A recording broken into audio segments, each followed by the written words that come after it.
Balita mula sa lalawigan sa bawat rehiyon ng ating bayan. Dito sa Ang Pilipinas Ngayon.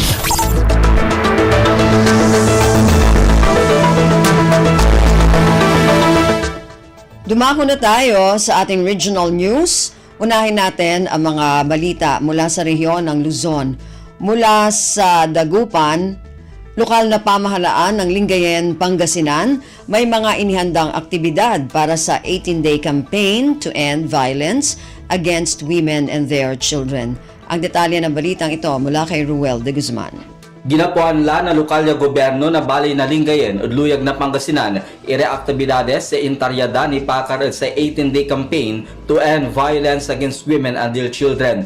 Kaibad sa rayan aktibidad so pre-adoption and alternative child care forum ya ginawaan karuman ya inatindaan na ari barangay Valdez, barangay health workers tan ari empleyado na LGU Lingayen. Diyan unaan niya parte nabit ng programa ng tuntungan tan impaliwawa so gender responsive case management tan aray lay ni Pakar at Saipan abuso od kabian tan aray anak da. Diyan katuluyan tuya tinmumbok ya impaliwawa so domestic administrative adoption ya ni Pakar at dugang proseso na parag-ampon na sa kayaugaw. Personal ya linma at aktibidad si Lingayen Mayor Leopoldo Batawil tan Vice Mayor Mac Dexter Malikdom ang pian ipanangnang supikaka sa kida at sa programa.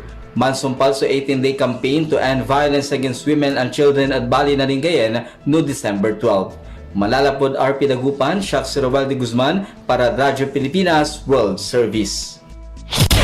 Balita mula sa lalawigan sa bawat rehiyon ng ating bayan.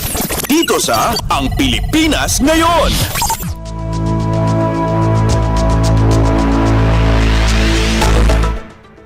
Maraming salamat, Ruel. Yan na ulat mula Dagupan.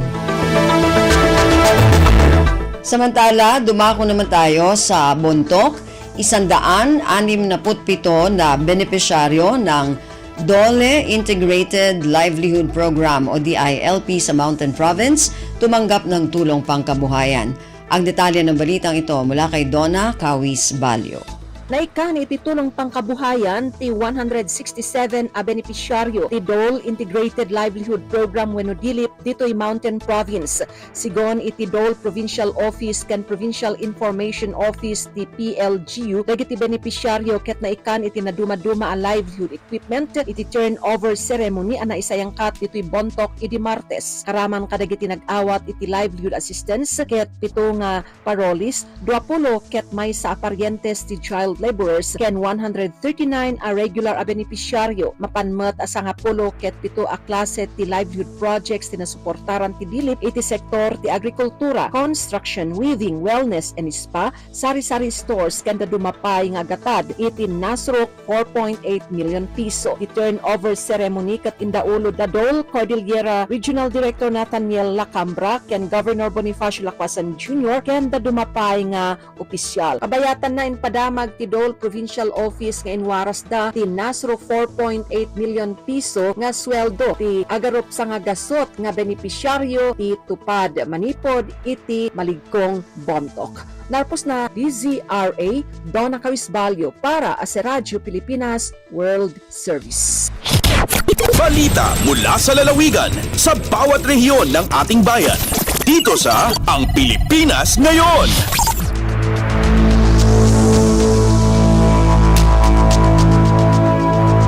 Maraming salamat, Donna. Yan ang ulat mula sa Bontoc. Dumako naman tayo sa Lucena, mga produkto ng Upland Cavite Farmers Agriculture Cooperative. Inirarasyon ng buyers nito sa ilang malalaking grocery stores sa bansa. Ang detalye ng balitang ito mula kay Joshua Miguel Suarez.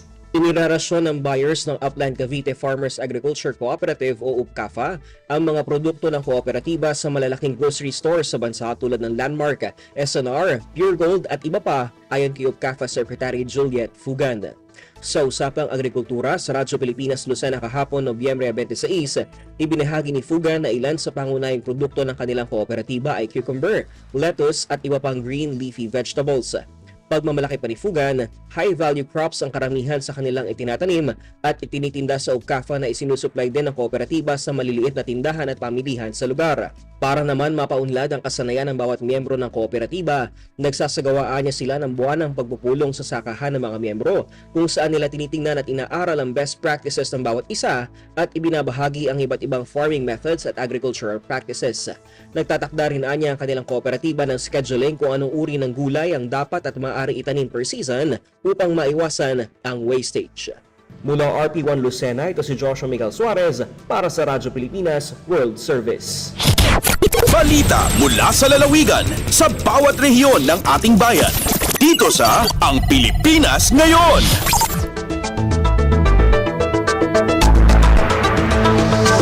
Maraming salamat, Joshua. Yan ang ulat mula sa Lucena. Samantala, dumako naman tayo sa Palawan.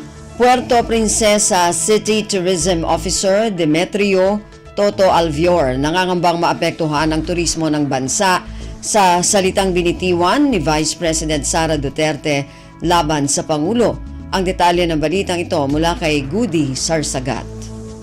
Nabibira-bira si Demetrio Toto Alvior, Tourism Officer yang syudad yang Puerto Princesa nga sabon maapektuhan ang turismo sa mga natatabong sugu-suguan ay ang mga mainit nga mga bizara alinda sa mga tataas ng opisyal ang nasyon. Reaksyon diyan ni Albior sa mga nasambit na Vice President Sara Duterte sa nang impatawag nga press conference nga Sabado nga medyo agpangadlag-gadlag pa ang opisyal nga may nakampang tanaran nga magapatay sa presidente kung maibong mapatay tana. Sa siling ni Albior, mga abogado sa daig may mga manigpayo nga pwedeng buhatan ang mga diha sa tamang pamaagi igsugon sa batas. Makaya nga nakalimag iyang mga tulad yang mga sarabyen paglimag is pasipala. Ang mataas nga opisyal ang Pilipinas nga pwedeng magdara in negatibong resulta sa ating tourism industry. Sigun pa ni Albior nga andan ang idalan, anda rin lang kung pasamur mapatinlo ang ating ekonomiya tungod mabibira-bira sa ang pagbagsak ano lamang ang piso nga mag-aabot sa 59 pesos ang teles sa ka-dolyar. Alindig sa Puerto Princesa City, Palawan, Goody Sarsagat para sa Radyo Pilipinas World Service. Balita mula sa lalawigan sa bawat rehiyon ng ating bayan. Dito sa Ang Pilipinas Ngayon. Maraming salamat, Goody. Yan ang ulat mula sa Palawan. At kabuuan na ulat mula sa rehiyon ng Luzon. Dumako naman tayo sa rehiyon ng Kabisayaan. Mula sa Calbayog, 67 milyong piso na catch wall itinayo sa lungsod ng Calbayog, Samar. Ang detalye ng balitang ito mula kay Suzette Pretencio. Nagtindog sa catch wall sa Barangay Kabakungan, Calbayog City, Samar, sumala sa Department of Public Works and Highways o DPWH, Samar 1st District Engineering Office. May sukol nga 220 meters nga kahilaba ang catch wall o kanal ug ginpahilapad liwat ang kalsada sa nasabi nga barangay pinaagi sa Portland Cement Concrete Pavement o PCCP. May kahilaba ini nga 264.2 meters ug 3.35 meters nga kahilapad.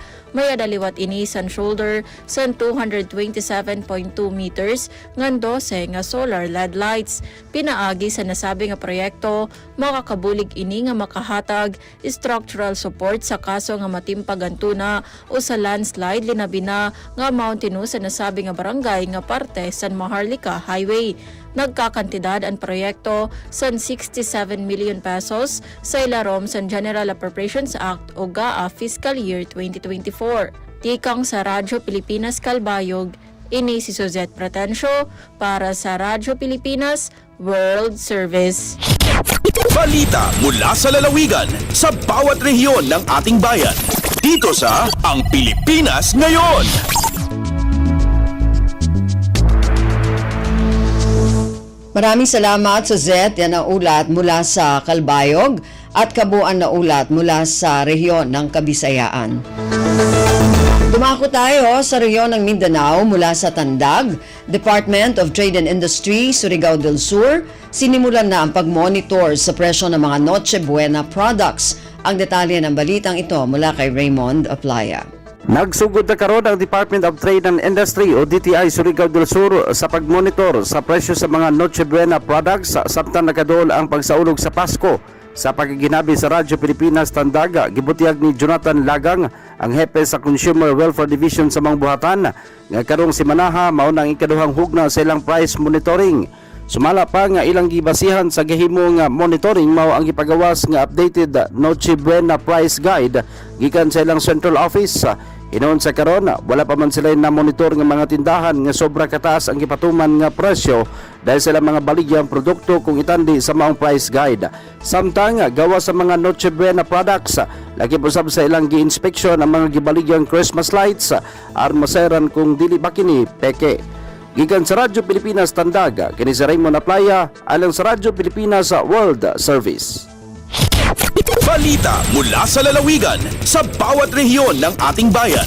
Dito sa Ang Pilipinas Ngayon.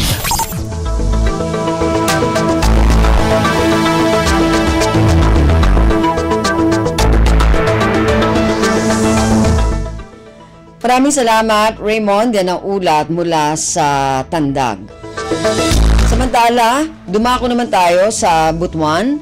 Konstruksyon ng 54.218 milyong piso na farm-to-market road mapapakinabangan ng mga magsasaka sa IP communities ng Rosario, Agusan del Sur. Ang detalye ng balitang ito mula kay Jocelyn Morano. Nihatag na green light ang Regional Project Advisory Board kung ARPAB Caraga para sa implementasyon sa 11 infrastructure sub-project sa rehiyong Caraga Ilaom sa Mindanao Inclusive Agriculture Development Project. Ang proyekto mo pasimento sa 2.7 km farm-to-market road dito sa lungsod sa Rosario, Agusan del Sur, pinunduhan sa mukabat 54.218 million pesos. Mabenepisyohan ang proyekto sa mga IP communities sa ancestral domain sulod sa CADTE 078. Sigon ni Department of Agriculture kung DA Regional Executive Director Island Mangelen. Kinsa mo ay nangulo atol sa ARPAB meeting, kini nga proyekto mo pakusog sa agricultural connectivity kay mapasayo naman sa pagbiyahe sa produktong agrikultural sa mga mag-uumang IPs sulod sa ancestral domain. Ang proyekto mo pamenos sa galastuhan sa mga mag-uuma ug mapalapdan ang market linkages. Ang proyekto mo pabati ngadto sa mga IP sa paninguha sa gobyerno nga moarang ang ilang panginabuhi aron makunhuran ang kakabus ug kapanghingusgan ang food security ilabi na sa indigenous ug rural communities sa entero Mindanao. Gikan sa RP Butuan, kini si Jocelyn Morano para sa Radyo Pilipinas World Service. Balita mula sa lalawigan sa bawat rehiyon ng ating bayan. Dito sa Ang Pilipinas Ngayon.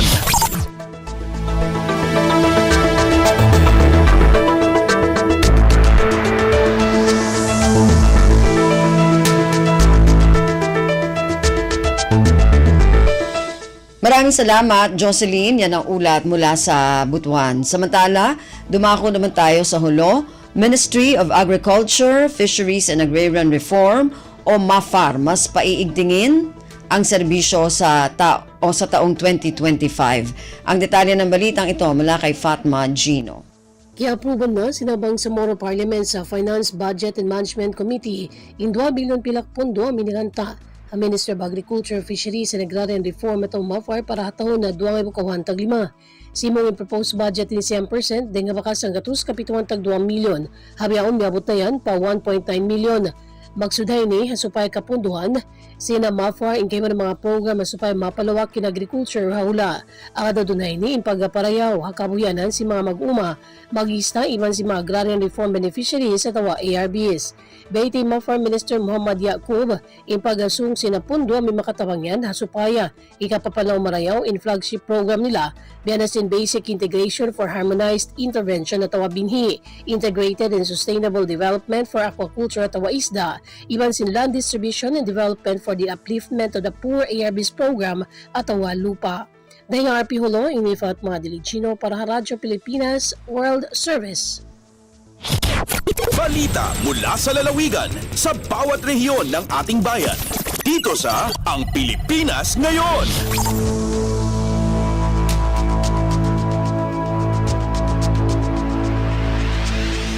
Maraming salamat, Fatma. Yan ang ulat mula sa Hulo at kabuuan na ulat mula sa rehiyon ng Mindanao. Narinig po ninyo ating regional news para sa araw na ito. Kalipunan ng mga balita mula sa iba't ibang rehiyon at lalawigan dito sa ating bansa.